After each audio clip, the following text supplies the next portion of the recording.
Well, now I'm joined by Martin Barthel, who is the head of global retail and retail strategy at Facebook. Absolute pleasure. Yeah, for you thank to be you. with us. Thanks very much indeed. It's great to be here. You've just done a really interesting presentation here at the World Retail Congress. From your point of view, you made a really interesting observation when you started, which is this is a really, really, really exciting moment in retail. Explain what you mean by that. I mean, if I would have been here 1 year earlier in 2017, it was a completely different story.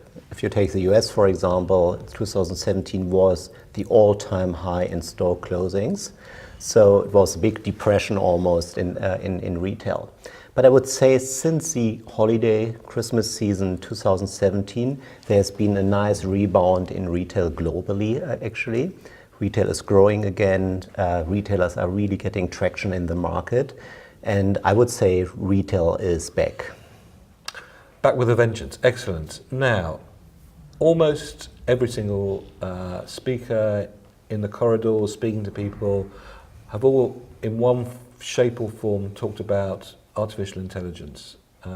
It seems to be a thing that a lot of people are talking about, but not many people really understand, and they certainly don't understand the implications it's going to have for retail. So perhaps you can give us a little feel about, first of all, what it is, and the second thing is, what profound implications is it going to have for us as retailers? First, it's a big buzzword, of course. I always translate artificial intelligence with computing power, enabling us to do more things with data. And especially in retail, data are the base of everything what we are doing, really understanding customers, their behavior, and getting a feeling what customers need. And as retailers, we've had huge amounts of data for a long time. Yes, but a lot of retailers have not been able to really make sense out of these data, and it's complicated if you have thousands or even millions of customers, and all of them are a little bit different. And therefore, the ability to make use or sense out of data is just really came up over the last couple of years as computing power became much more powerful, actually.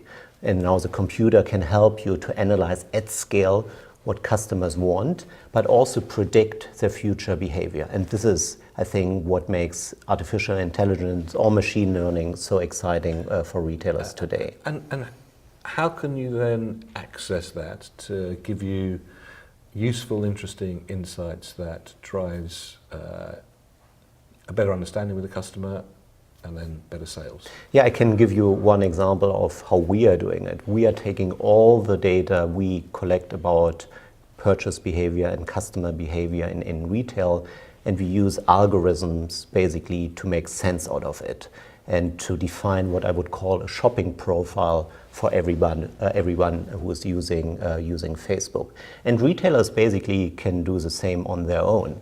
It's a technology game. You need to have the right technology, and probably even more important, you need to have the right people who understands how to build these systems that enable machine learning. And so you can either do it alone or to work through partners such as Facebook, but of course we are not the only one offering this type of services. Now, Facebook is putting a lot of emphasis in terms of its verticals of retail as well as clearly other verticals. What is about the combination of what Facebook have and retailing that makes that good combination in terms of products and services that are useful for us as retailers? So the first thing is, of course, that on Facebook you can reach customers at scale based on their shopping preferences and behavior, what I just described around machine learning and artificial intelligence. I don't think there's any platform as powerful as Facebook to really reach customers where they are and in a way they want to be spoken to and in a customized way. So that's basically the foundation of our business. And we have been very successful to work with e-commerce partners in the past to scale their business globally. What is new now that we do not only support the online business of our retail partners, but that we now can use digital technology and Facebook not only to drive the online business, but also to drive the in-store business. And the relationships between the two as well, what's done online versus what's done offline, and to understand the dynamics? This is again where machine learning comes into the play, because the customer journey is omni-channel today, so one needs to decide how to optimize for this customer who's online and offline. And this is actually a really complicated task, and we are still learning. We just started scaling our offline solutions a little bit more than 1 year ago, but this is where the industry is going. It's sort of always been the holy grail to really understand sort of the end-to-end customer journey in a customer journey that is now not linear in any shape or form, and where you might go to a physical store to get some information. You then might go to your friends to understand what they think of it, and at some point in that process you make a purchase. How possible now is it really through what you've putting together to really understand that entire journey and where the key influences are? Yeah, perhaps it's time now to define a new holy grail in marketing.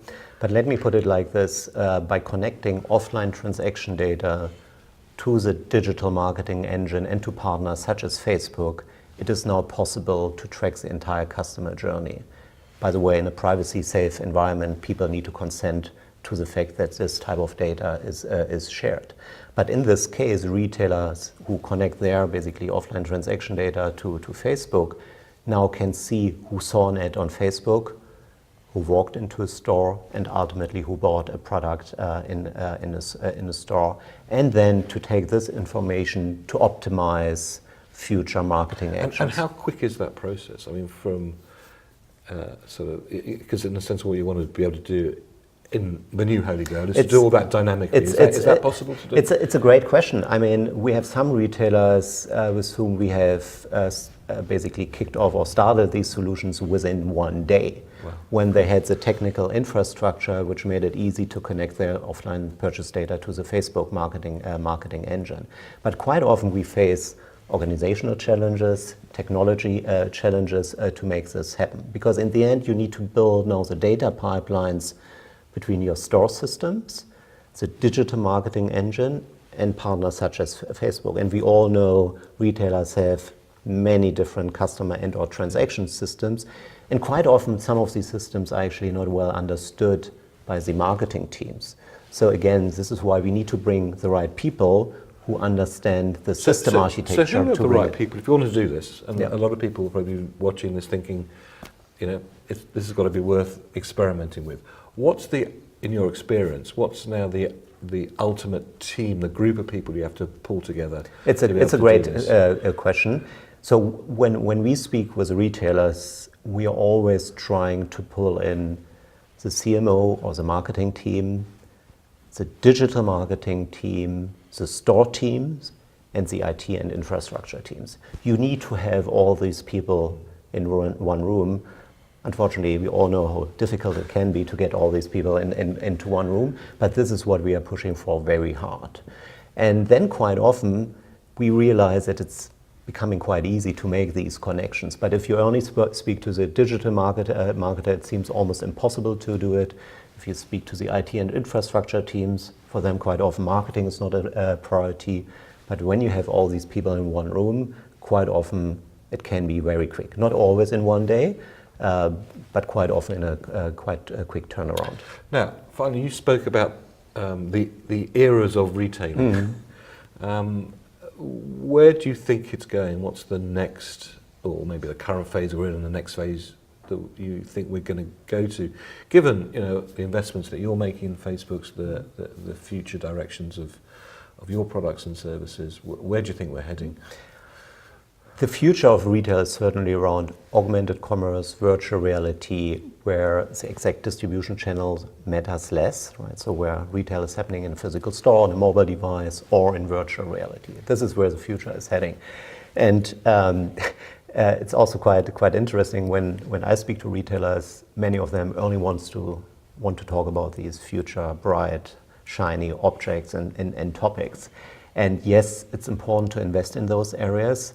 But my personal opinion is What really matters is the here and now, and that's the world of mobile-first commerce. And as long retailers don't put mobile in the center of what they are doing, where mobile is really becoming this common thread in the customer experience, as long this experience is not right, retailers don't have the luxury to think about the future.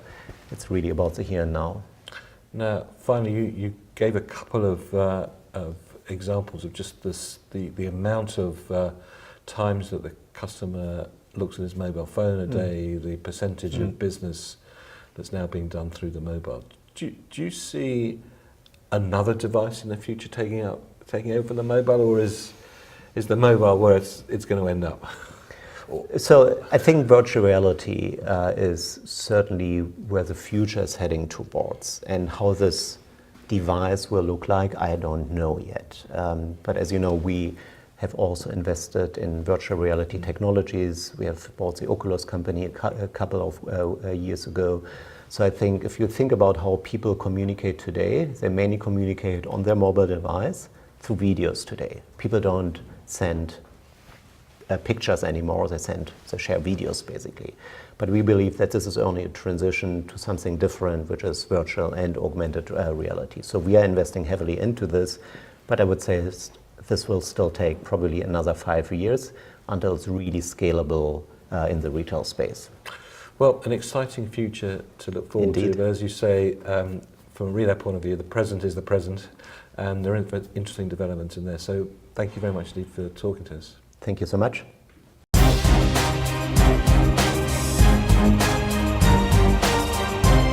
Thank you very much indeed for watching. If you've enjoyed this, there's plenty more. All you need to do to make sure that you get the latest videos when they're released is just push this subscribe button to subscribe to our YouTube channel.